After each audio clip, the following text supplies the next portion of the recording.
So the question is find the equation of magnetic field for the given equation of electric field। ठीक है, तो ये electric field का आपको equation दिया गया है, चार ऑप्शन आपको दिख रहे होंगे, चारों में से एक ही करेक्ट है, सिंपल सी बात है। तो इस इलेक्ट्रिक फील्ड के करस्पॉन्डिंग मैग्नेटिक फील्ड का इक्वेशन क्या होगा। ठीक है, तो इसको स्टार्ट कहाँ से करते हैं ना, मैं आपको सारी पॉसिबिलिटी इसके अंदर दिखा दूंगा, आपको इसको किस किस प्रकार से सॉल्व कर सकते हैं। ठीक है, समझो बेटा, ये होता है फेज, और फेज से मिलता है हमें डायरेक्शन ऑफ वेव। फेज से क्या मिलता है हमें, डायरेक्शन ऑफ वेव। तो बेटा यहाँ पर लिखा है z, यानी डायरेक्शन ऑफ वेव क्या होगा आपका z, मगर यहाँ लिखा है माइनस, यानी डायरेक्शन ऑफ वेव क्या होगा आपका पॉजिटिव z। बात समझ में आई। अगर यहाँ प्लस लिखा होता तो डायरेक्शन ऑफ वेव होता माइनस z। डन, यानी आपका जो वेव है वो तो किधर किधर जा रहा है आपका पॉजिटिव z डायरेक्शन में। ठीक, और हमें पता है वेव का डायरेक्शन कौन देता है बेटा, आपका E cross B. E cross B आपको देता है डायरेक्शन ऑफ वेव,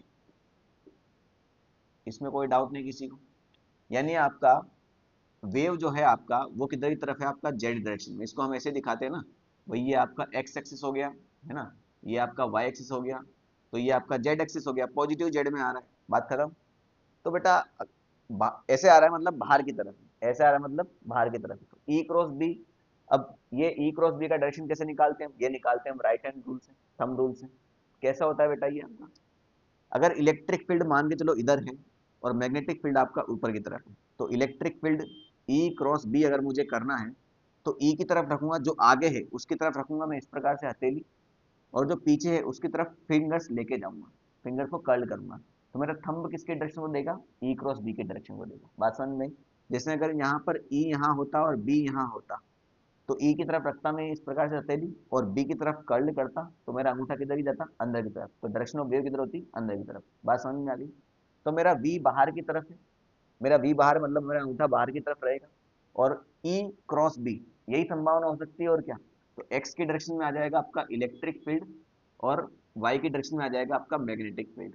अब एक्स वाई जेड में आते हैं बेटा आपके कौन से, यूनिट वेक्टर, यानी यहाँ पर होगा आपका इलेक्ट्रिक फील्ड का यूनिट वेक्टर, यहाँ आएगा आपका मैग्नेटिक फील्ड का यूनिट वेक्टर, और यहाँ पर आपका आएगा स्पीड का या फिर डायरेक्शन ऑफ वेव का यूनिट वेक्टर। बात समझ में आ गई। अब इससे आप तीन चीज लिख सकते हो भाई। पहली चीज क्या लिख सकते हो आप, E cap cross B cap is equal to V cap. Done, ठीक है। जरूरी नहीं कि ई क्रॉस बी ही आपका वी हो, अब तो आप समझ सकते हो ना भाई कि बी क्रॉस ई भी आपका बी हो सकता है, बी क्रॉस बी भी आपका ई हो सकता है ना। तो दूसरी चीज भी लिख सकते हैं हम, B cap cross E cap is equal to B cap. Done, B cross E आपका बी कैप, और बी क्रॉस बी आपका बी क्रॉस बी, ये आपका ई कैप भी हो सकता है। बात समझ में आई नहीं। मुझे क्या निकालना है, मैग्नेटिक फील्ड, यानी मैग्नेटिक फील्ड का यूनिट वेक्टर मेरा यहाँ से निकल जाएगा। बात समझ में आई नहीं।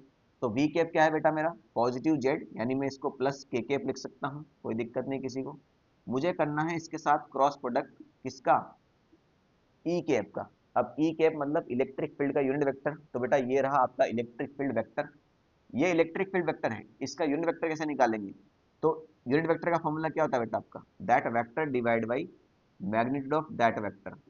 तो वेक्टर कैसा है बेटा हमारा, 4i cap minus 3j cap divide by इसका मैग्नीट्यूड कैसे निकालेंगे बेटा अपन, जो आई कैप के साथ है उसका स्क्वायर प्लस जो जे कैप के साथ है उसका स्क्वायर विथ साइन।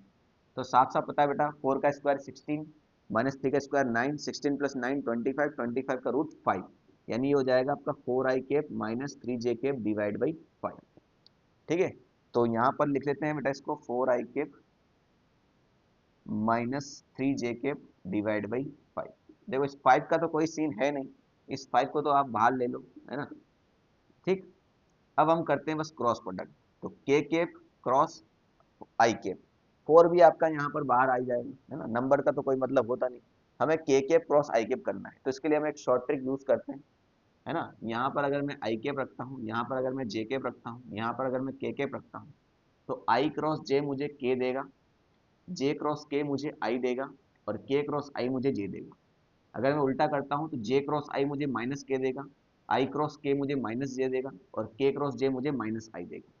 यहाँ करना है मुझे के क्रॉस आई, तो के क्रॉस आई मुझे माइनस के क्रॉस आई मुझे जे कैप देगा, है ना, एरो की डायरेक्शन में पॉजिटिव, उसके ऑपोजिट नेगेटिव, तो के क्रॉस आई मुझे दे रहा है, तो 4 जे कैप आ जाएगा यहाँ पर, माइनस 3 एज इट इज बाहर निकाल लो, के क्रॉस जे, तो के क्रॉस जे बेटा उल्टा जाना पड़ेगा, तो ये आ जाएगा माइनस आई कैप, तो ये हो जाएगा प्लस, और आई कैप, इसमें कोई डाउट नहीं किसी को, ठीक।